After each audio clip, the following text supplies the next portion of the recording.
Today, you pick up a box of cereal, and it talks to you about getting your essential fatty acids through the cereal, particularly children's cereal and maybe formulas and these things. Yeah. I understand that there's some controversy about that, and it could be pretty negative if people decided to begin relying on that.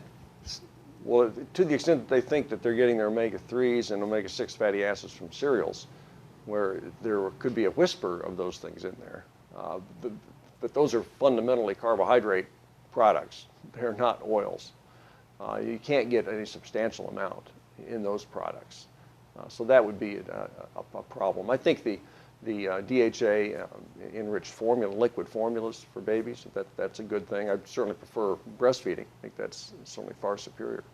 But that kind of fortification is good. I think we're going to start to see, with a new development from Monsanto, they have genetically modified soybeans so that the soybean, which already has a little bit of the plant omega-3 in it, in soybean oil, about 7% of soybean oil is ALA, the plant omega-3. They have produced a strain of soybeans that makes another omega-3 fatty acid. That's the next metabolic step up from ALA.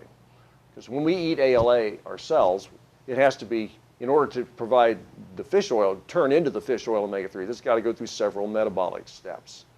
The first step is the biggest hurdle, and most of the ALA does not get past step 1 to get converted up to EPA. But what Monsanto's done is they have taken genes from other plants and put them into soybeans and made the ALA that's naturally in soybeans go up over that first hurdle. So now the soybean contains stearidonic acid, SDA. It's an 18-carbon, 4-double bond omega-3 fatty acid. So SDA soybean oil, which has about 20% SDA. That oil, the SDA in that product, is much more readily converted to EPA in vivo than ALA is. And so since about 80% of the oil we eat in America is soybean oil, if this oil gets into widespread use, which I'm sure was what Monsanto would like to do, they spent billions of dollars developing this, they are going to want to see, we'll actually see in America that the background level of omega-3 in the whole diet, because anything that's got soybean oil in it, which is a lot of foods, will have a little bit of this easily converted omega-3.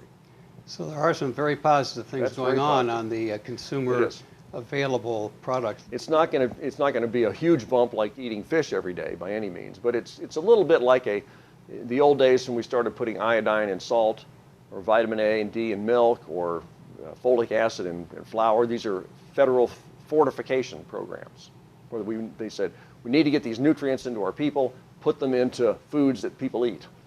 So it's the same idea with this SDA oil from some Monsanto. It's going to just raise that background level of omega-3 a little bit for everybody, which is it's a public health approach to raising omega-3 levels. And there's other things going on too. Of course, they're trying to genetically modify products to have actual EPA and DHA in them. That's not naturally there. So a lot of interest in this. Well, that's very encouraging, and I think we just need to understand our sources and realize that our doctor is our partner. Yes. And then to see that the people that we have influence on can take advantage of it, particularly those that are looking at having and raising children. Yes, absolutely. Thank you. Thank you.